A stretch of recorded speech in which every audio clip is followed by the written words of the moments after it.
Welcome back to the Keep It or Change Car podcast, proudly brought to you by Change Cars and All Things Motoring. I'm Nicky, your host with the most, and today I am with the owner of Change Cars and All Things Motoring, Michael Pashut. How are you? Superb. You know, when I just hear you say all things motoring and change cars, I promise you it truly makes my day. But what makes my day even more is to be here. We've got so much to talk about today. I'm so excited. Yeah, there's so much to talk about. And actually, before we were coming into here, you're telling me that there's something that caught your eye that's coming in, well, that's already into the market. What is that? Let's tell the audience. So one of the things, not that I don't have time, but it's just I'm not a journalist per se. Yes. So I don't go to a lot of motoring launches. I got invited to the new Foton launch, which is happening next week, Wednesday, and I'm super keen. And I'm super keen for a number of reasons. When I look at the pricing on that vehicle, it seems exceptional. And I just think there's a place in the market for that Tunland. There's a place in the market for the buses. They've got a 16-seater that's going to compete with the absolute legendary Toyota Quantum, Toyota Sesfakile. And then they've got a luxury bus that's going to compete with the Toyota Quantum GL. Super, super keen. Have you seen the pricing? I've seen slight pictures of the pricing. I've seen the bouncing around 500 to 600,000. Correct. Now, it's just interesting. Whenever we talk about pricing, and I'm going to come back to Foton in a second, the way prices of cars have gone, it is scary. Yes. You look at some of the mainstream manufacturers, they talk about sales are down. Why are sales down? It's not because people have decided, I don't want a new car anymore. I want to stretch it to 7 years. It all comes down to pricing. Yes, 100%. So with just speaking about Foton, what are the lineup? What are we looking at? Obviously, you spoke about a quantum competitor. What else do they have in there? So they've got the Foton Tunland. Now, the name Tunland has actually been here before. In 2017, it was here, very short-lived, not a success. But don't let that put anybody off. And I say the reason for that, look at Cherry, 2009, 2010, 2011. They went South Africa with the Q3. I think they lasted one quarter. That's why they called it the Q3. How's Cherry doing today? Superbly. 100%. The pricing on that Tunland, absolutely superb. I personally have not seen it in the flesh, but my colleagues that have seen it have only got good things to say about it. And looking at how the market is so saturated, especially in South Africa, do you think Foton will do well? I think they will. My absolute dream. Think about the following. Do you remember something called the Datsun Go? 100%, yes. When the Datsun Go came out, I'm not sure if you remember, maybe you were 18 at the time, and I'm not even joking, it was 5-6 years ago. Yes, 100%. What was the price of the Datsun Go when it came out? I have no idea. 99,000 Rand. It was the only car in South Africa that came in at under 100,000 Rand. Now, you can't maintain that price. It's just impossible. But imagine, Nicky, if a manufacturer, one of the mainstream manufacturers, when I say mainstream, doesn't matter if it's Chinese, Korean, Japanese, it's not going to be German, obviously, 100%. could say, what is the absolute golden price? You bring in a car that's under 200,000 Rand, that is not junk. It doesn't have to be a high-performance engine. It has to be a simple, normally aspirated engine. Simple automatic gearbox. Not a CVT, simple old-school automatic gearbox. It's got the right tech being your radio, your modern features that youngsters like, and airbags, ABS brakes. Look at the Germans in the 1930s, the people's car, the VW Beetle. There's a reason that vehicle went on to be the most successful car of all time. It was price. That car was selling in the 1970s, the 1980s, and the 1990s, still in Mexico, on one simple premise. Because of the price. pricing. Why has no manufacturer said, let's bring in a four-door sedan, shake up this market, bring it in at under 200,000 Rand. Everybody will be able to afford it. Yes, our margins will be minimal, but we'll do 20 times the volume that we would have if our margins were massive. Why has that not happened? Do you think if they were to do that, they'll get return on investment? Absolutely. Absolutely. Because everything's the economy of scale. You've just bought a beautiful VW City Golf. Yes. Think about that. That City Golf, and look at that smile. I mean, we're going to have to talk about this because this is your pride and joy. Yes, that City Golf was based on a vehicle that came to South Africa in the 1970s, 1977 to be exact. Yes. I think they stopped making it roughly 2009. So that's what, 32 years later. My model was actually one of the last ones to come out. That's your story and you're sticking to it, is it? Yes, 100%. Nicky bought the very last one, the most valuable one, 500,000, it's yours. But look at everything. Come at that price? And we can talk. We can talk. But look at everything about that car. Did it change massively over the years? Never had electric windows, always had manual wind-up windows. The dashboard evolved a little bit, but it was always a very basic, simple dash. You spoke about economies of scale. If you can do volume on anything, I believe you'll do the numbers. Even if only, let's use Honda as an example. If Honda said, we want to sell, currently we're selling 300-400 cars, we want to sell 6,000 a month. People say, how are you going to go up 20 times? You know how you'll go up 20 times? Car at 200,000 Rand, where you're making 4,000 or 5,000 Rand. Your dealerships are making money on the servicing, on the parts. I realize it's a radical strategy, but you heard it from me. Because I think, speaking about that type of strategy, I think VW did that strategy very well with the Beetle as well. Absolutely. And even with the one that I have now, the Volkswagen City Golf, because like you said, it was in the 1970s and all the way till 2009. And the only thing they kept doing, VW, they kept the shape the same. 100%. Just changed the rear lights here and there, added more lights in front, and then interior, just small things, changed the dash. And then towards the later end of its product line, they just added things like an airbag, an aircon, make an airbag spec, an aircon Absolutely. spec. But ideally, the car that I have, a 2009 City Golf, parked next to 1977 City Golf. The fundamentals are the same. It's essentially the same thing, just a bit more touches here and there, just the small things as well. Because I know when it came out, it had like normal roof lining. Yeah. Towards the later end, you get black roof lining. Correct. So the simple things. But it still made so much sense for VW at the time. And I think they sold, in South Africa, a lot of those models. And for sure. Like you said, I think it makes sense. I think the only thing that a manufacturer needs is that jump, that risk. Let's risk it. Let's see if it'll pay off. And yeah, I think that's something. You're definitely not wrong when you say the risk. But I tell you, you take that leap of faith and it'll pay off. Let's go one step further. Toyota Corolla. Is there a better vehicle than Toyota? No. It's as good as it gets. The Corolla brand, absolutely. The Corolla badge, should I say. Absolutely amazing. Every time Toyota released a new Corolla, they kept the old one going under the Quest. Correct. Quest, why? Because that product line was still running. All the parts were available. They had already got the best economies of scale on that. There is no car in South Africa today that stands out for me and says, you know what, and I use the word a youngster, let me say a first-time buyer, you're aspiring to a new car that is absolutely standout, affordable. Something like the Toyota Vitz comes pretty close. The Suzuki Celerio. Yeah, Espresso as well. 100%. And Liquid. But the Suzuki Espresso looks like a bread van. Just the Celerio looks better than the Espresso. No question. Now, what's interesting, all of these cars that we're talking about, are people buying them cash or are people financing them? Financing them. I was watching last week when you interviewed Greg, superb podcast, and you guys got a lot of a different opinion about balloon payment or residual. So just hold it there, actually. Let's touchy topic. For a bit. So let's actually go to our sponsors. Let's hear a word from our sponsors, from Change Cars and All Things Motoring, and then we're going to come back and speak about the balloon payment. Need advice? Visit changecars.co.za and click on the Keep It or Change Cars tab. So that was a word from our sponsors. And you know, this topic that we're jumping into now, so a lot of people have their fair shares. And I think it's because a lot of people right now that are even watching this podcast are on a balloon payment. Some are not on a balloon payment. Some think a balloon payment is good, something is bad. And personally, I feel like everyone has their own opinion. And I think we need to respect that. But as myself and my co-Pashut, we have a platform to give advice. We're not saying take it, just listen to it and move with it. So I have a certain opinion or feeling about a balloon payment, and I think I share the same with you. So correct. Let's just touch on your opinion on balloon payment. What do you think about a whole balloon payment?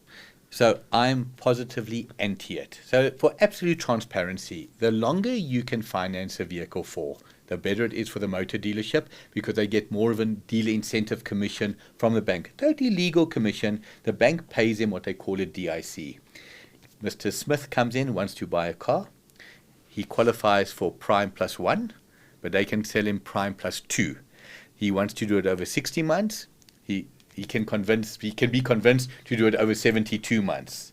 He can be convinced to take residual. All of that is an incentive that the dealer benefits from. So what I'm saying from a transparency point of view, the longer you finance it for, the more you take a residual payment, or the larger the balloon payment, the better it is for the dealer. I'm totally anti it. If you said to me, define a balloon payment, tell you what it is. It's allowing you, the customer, to buy a car that you can't afford. Simple as that. Why? You can afford an installment of 4,800 Rand a month. That puts you into, and we're just using an example, yes. a Polo 1 litre. That's it. With your deposit, that's what you can afford. The dealer says, you know what, you can afford 4,800. That's worked over 60 months. Let's do it over 72 months. Put a small 25% residual, and instead of getting the 1 litre, you get 2 specs up. Wow. Customer gets super excited. The problem is, after 36 months, 29 months, you choose a number. He wants to sell that car now. He comes back to the same dealer and he needs his settlement value. His settlement value is XX, but the dealer is going to say your car is X. So you've never ever got an asset. You've only got a liability. If my car was just neutral, I'd be happy. People always say cars are not an investment. They're right. But don't make a car a liability. I buy a car, you know the old saying, as I drive out the showroom, it drops 25%. Yes, it's not quite that, right? It's 23.5. No, jokes aside. It's a lot less than that. But your aim is after 36 months or a little bit less to owe less to the bank than what your car is worth. Why? Things change, you want to get out of your car, whatever the case may be. If you've got a residual, your car is worth 50, 60, 70, 80, and I'm not thumb-sucking these numbers. These are real. Less than what you owe the bank. Now, where does the problem come in? You've got your mind on another car. So the dealer convinces you, not a problem. The new car is 400,000 Rand. The 80,000 Rand that you short will load it on. Can you see how this problem is just spiraling? So now it becomes you're financing a car for 480. That's worth 400,000 new. Okay? When you come to sell that car in 26 months, 24 months, whatever the case may be, it's an absolute disaster. Not trying to give anybody the longest answer to a shortest question. A residual, remember my words, it allows you to get into a car that you can't afford. But anything that you can't afford is going to have consequences. So I hope the thank yous come and no hate. A lot of people said something slightly different. They said a car is a liability. Anyway, Yes. it's never going to be an asset, and all I want to do is rent it. So I also found a comment, if I remember correctly, the person spoke about like you have a residual balloon payment on your vehicle come end of term and you owe, let's just say 200,000. The person spoke about you can just sell the vehicle and pay off that 200,000 Rand. So my problem is that you are looking at it short-sighted. Yes, you can sell the car and cover that, that balloon payment. But after paying for vehicle for, let's just say, 72 months, which I think is 6 years or so. Correct. What do you have to show? You've paid absolutely X, zero. You've paid X amount of money for 6 years, 7 years. Now you don't owe the bank a single cent. Correct. Because you've sold the car. What do you have to show? You have nothing to show. So now you want to get into another car, you have to go the whole route of refinancing. And I think, well, I know with my dad, for example, my dad is not the type of person to buy a vehicle and then 3 months jump into another one. Sure. He buys a vehicle to keep a vehicle. Like he wants to buy a vehicle, he wants to keep it he wants to keep it. I think he has a BMW that's the same age as me, 24. It's 24 years old, that vehicle. Right? So he buys a vehicle to keep it. And there's people like that. They want to buy a vehicle to keep it. And they want to be put in a position where I have this vehicle, now I need to sell it so that I'm not in bad books with the bank. Sorry, my mind's somewhere else. I just want to meet your dad and see if I can convince him to sell that 24-year-old BMW. Not at all. Not at all. Right now, no. But you spot on about the end value. So let's look at the absolute ideal scenario. I'm paying X amount per month. Let's call it 7,000 Rand. Yes. That's an installment. You are comfortable with 7,000 Rand. Come the end of the 5 years, you're still kind of comfortable with the 5,000 Rand. Now you've got an asset because it's fully paid off. Yes. You took it over 5 years. It was a car that you could afford. That vehicle's got a value of 150,000 Rand. I take that 150,000 Rand. I go into my new car. My installment doesn't go from 7,000 to 9,500. It goes from 7,000 to 8,000. Why? Because I've got 150 that can put into a deposit. The car that was 400,000 Rand 5 years ago is now 500, 550. So I'm in a very similar position. I cannot emphasize enough. If you are offered a residual because you can't afford the payment without it, you cannot afford that car that you're looking at. So just hold on a bit and just take a step back and then get the vehicle without the residual. 100%. Either take a step back or realize that what you're looking at is beyond your means. You qualify for finance, the installment I can afford, whatever the number may be, 5,000, 6,000, 7,000, you choose it. Just remember, in that price range, there is something for you.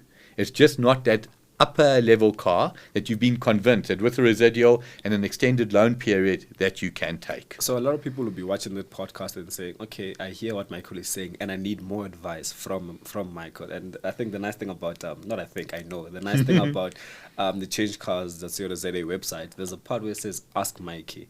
Who Correct. are they asking? Are they asking someone else that works for you behind the computer, or are they asking you directly? Just touch on what is Ask Mikey for people that don't know. So that is absolutely superb. So we launched Ask Mikey with one goal in mind, is to make sure that you don't make a mistake that you don't need to make. I always tell people, when you write in, whatever question you've got, it's not being arrogant, it's not being condescending, no question that you have is being asked for the very first time. You're not unique. Do I take a residual? Do I put down a deposit? Do I buy new? Do I buy secondhand? Do I buy a demo? To answer your question, who do they ask? It comes directly through to me. It is my commitment and my promise that you will be answered personally by me. If you go onto the Change Cars or All Things Motoring website, the Contact Us page, proof of the pudding, they always say, is in the eating. My cell phone number is there. My email address is there. It's not because I'm better than somebody else. It's very, very simple. When you're getting a personalized service and you can relate to the person you're talking to, whether you've seen him on TV, seen him on the podcast, it just gives you that confidence. And again, I'd just like to reiterate, I'm not here to try and sell somebody something. I'm almost trying to undersell. Yes, 100%. Rather wait a little bit. Rather don't do this. Anything that you do today will only do one of two things, Nicky. It will come back to reward you, it will come back to punish you. And you choose. They always say hindsight is a wonderful science. I believe foresight is a much better science. So speaking about actually the Change Cars and having your number public to literally anyone that has data to go onto the website, it speaks about how you trust Change Cars and how you believe in your own brand, for example. Thank you. And something that you always speak about to me is you will never get scammed on the website. And I've spoken about it. Greg has spoken about it. We've both spoken about it. But I don't think on the podcast here you haven't spoken about how won't you get scammed. So people are wondering, what do you mean you won't get scammed on the Change Cars website? What if there's dealerships in Joburg CBD that's selling? Just touch on that. What is how do dealerships get to be on the website? Well, I really do appreciate that. So the absolute key, you're looking to buy a house, buy it from the best estate agent. You're looking for a good meal, go to the best restaurant. You're looking to buy clothes, go to a great shopping center. You go to some of our competing websites.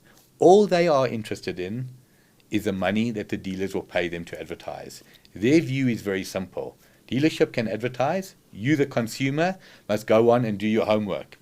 Is their philosophy wrong? Not at face value. It's pure business. Do your homework. Before you cross a street, look left and look right. Don't trust the robot. What I'm saying to you is trust the robot. In our business, every single dealership that is on our site is verified. Now, what does verified mean? Because verified can be a very broad scale.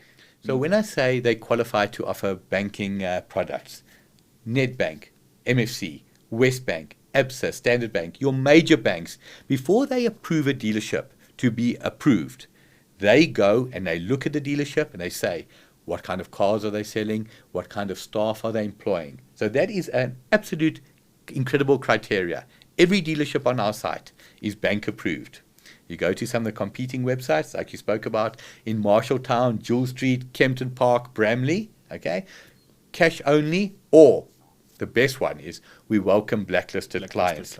Why do they welcome blacklisted clients? Because blacklisted clients are vulnerable. Client phones in, I don't qualify. Perfect candidate. Pay us 10,000 Rand deposit and we'll sort you out. On our site, every single dealership, I cannot emphasize it enough, without fail, is a dealership that can be trusted. Simple example, go on and look at the dealership names. You will recognize them. They're not called Top Stars and Smalling Auto and Proud Motors and Pride Love Motors. Yes. They're real. So hearing you speak about your own brand so proudly and how trustworthy it is. As someone that you're sponsoring my channel, I think it puts a smile on my face to say I'm working with someone that believes so much in their own brand and they trust it so much. So I even trust working with them, because obviously you don't want to work with someone that you don't trust or the people don't trust, because at the end of the day, people that are watching this, if they have a bad experience with Change Cars or All Things Motoring, for example, it's going to come back to me. They're like, oh, Nicky, but you're the one that introduced us to this person, all that stuff. So hearing you speak so positively about your brand, as a reviewer, I'm happy to work with you. So I think let's just go to an ad break. Let's hear a word from our sponsors, and when we come back, we're going to speak about some very interesting things, so you don't want to miss this. Looking to buy a new or used car? Visit changecars.co.za. So that was a word from our sponsors. So now, on the motoring calendar, this year is actually going to be such an amazing year. There's so many things that are coming up. And there's two things that actually pop into my mind that All Things Motoring is a part of, and I think you guys, as the audience, you should be looking forward to seeing. Michael, let's speak about those two things.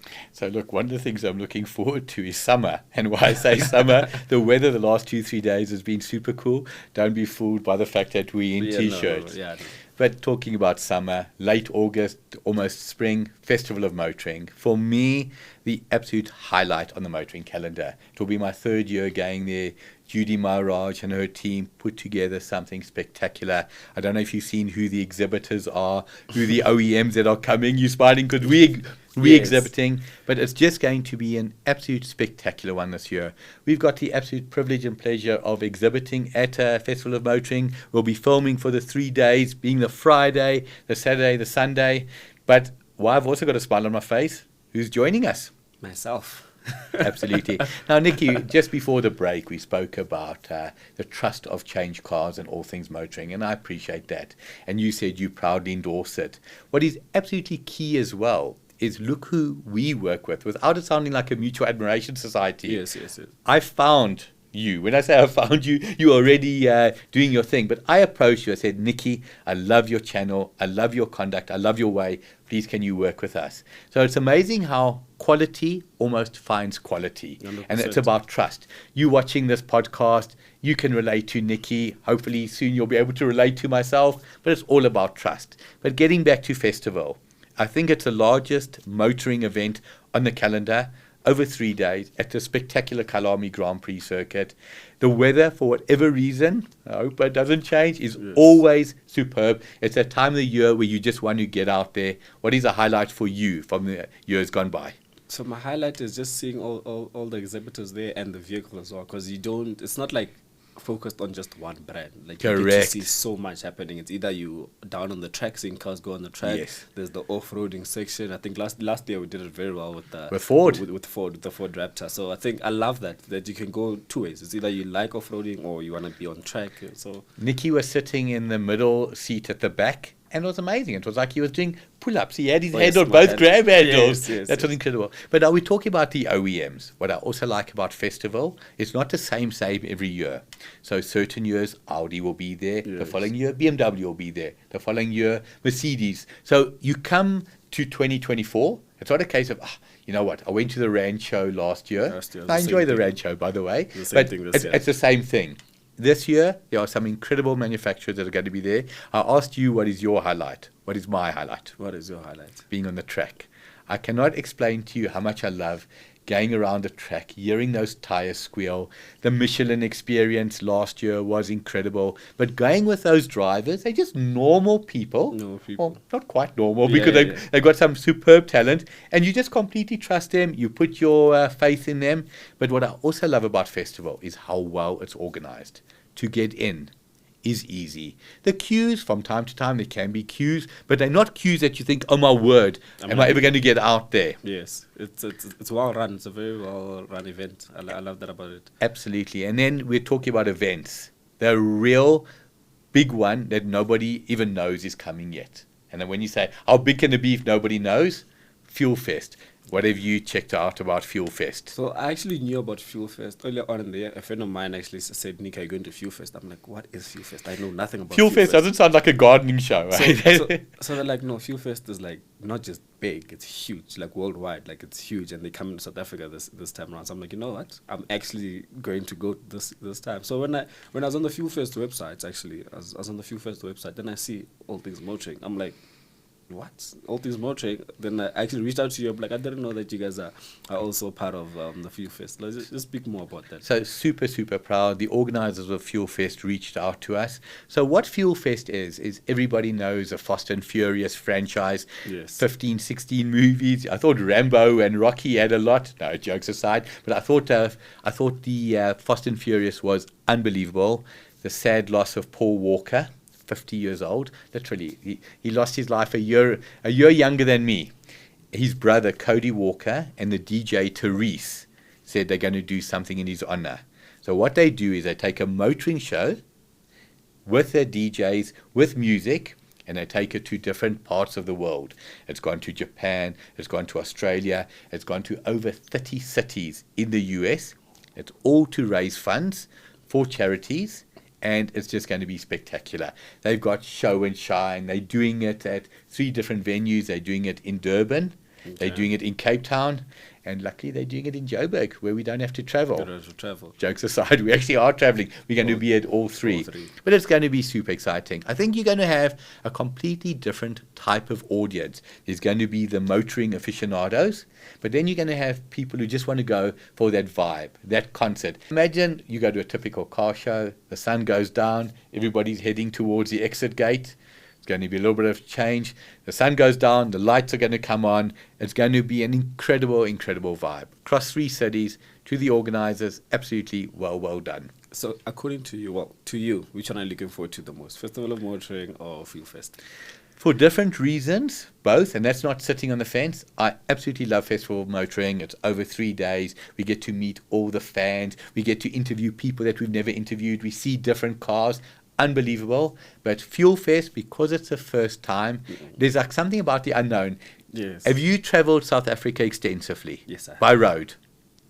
Partly by road. So you're a Limpopo guy. When you go home, you go on the N1 to Polokwane, or you go on the highway to Witbank, like you're going to Kruger Park. You've kind of seen it before. But when you come to a new town that you've never been, if somebody's never been to Ellisras or somebody's never been to Kimberley or Uppington and they see it for the first time, it's just, wow, check at this traffic circle. Things are a bit different. 100%. And that's for me what Fuel Fest is going to be. The unknown. We've seen it on TV, we've seen it on YouTube, but we haven't seen it in real life, and we're going to get the opportunity to be part of it. Yourself, of the two? Fuel Fest.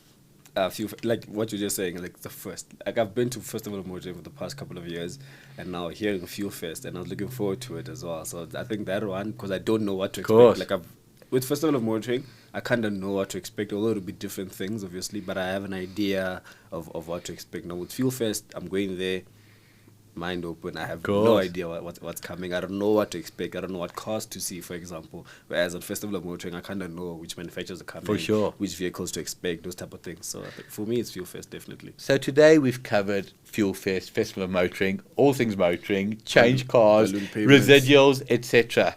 What's happening in your world? Tell us about your launches and what's exciting you, because you're always positive. Yeah, so currently, obviously next week, Wednesday, I don't know when this will be seen, but it will be out before this Wednesday that I'm speaking about. We'll be doing the Foton launch. Correct. That's one. Then the Thursday, I'm doing a Volkswagen ID4 launch. So that vehicle is coming to South Africa just for car reviewers. It won't be sold in the country. Yes. So that's the Volkswagen ID launch. And then in July, I have Toyota Starlet Cross, which is, for you guys that are wondering, is the Suzuki Fronx equivalent, just different badging. For those of you watching, let me make a prediction. And not because I'm a great fortune teller, just got plenty upstairs in terms of knowledge. It is going to be the be-all and end-all. You want one, get your order in now. Prediction of waiting lists on that? 6 months to 12 months, because already there's a waiting list on the Suzuki side of things. 100%. So I can imagine on the Toyota side of things. And again, it's just a very open discussion. I love the brand that is Suzuki, but if Suzuki offer a product and Toyota offer a product, my opinion, Toyota's just that cut above. You look at the Starlet and you look at the Baleno. Very, very nice, both of them. But I just personally think that some people actually say the Baleno is better. Yourself, Yeah. what do you find more appealing in that? I actually prefer it's certain. So with the Baleno and the Starlet, I prefer the Baleno. With the Franks, okay, I haven't seen the Starlet Cross, so I can't say. Yeah. But with the Urban Cruiser and the Grand Vitara, I prefer the Urban Cruiser. It looks much better in there. But I think between the two brands with the same vehicles, I think just go for the one you like. And Fair enough. And dealer network as well. I think that's very important. Where you stay, is the Suzuki closer? Is the Toyota closer? Very, very good point. Where you travel, which one is closer? And I think most of the time is a Toyota, in terms of dealer network. But I think there's things you need to look at when you're buying the vehicle.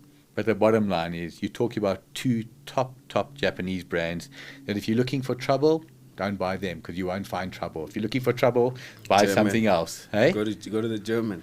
But Certain interesting, Germans. you talk about German. That was the point that I wanted to discuss earlier. When is the right time to buy a car and when is the right time to sell a car? We spoke about Ask Mikey. If you said to me, what is the single question, try guess, what is the single question that I get the absolute most? I have no idea. What question do you get most, actually? You got 250, 300, 400,000 rand to spend. Whatever the case may be, choose a number. At 250, I can go buy a Japanese or Korean, something pretty new, 10, 20,000.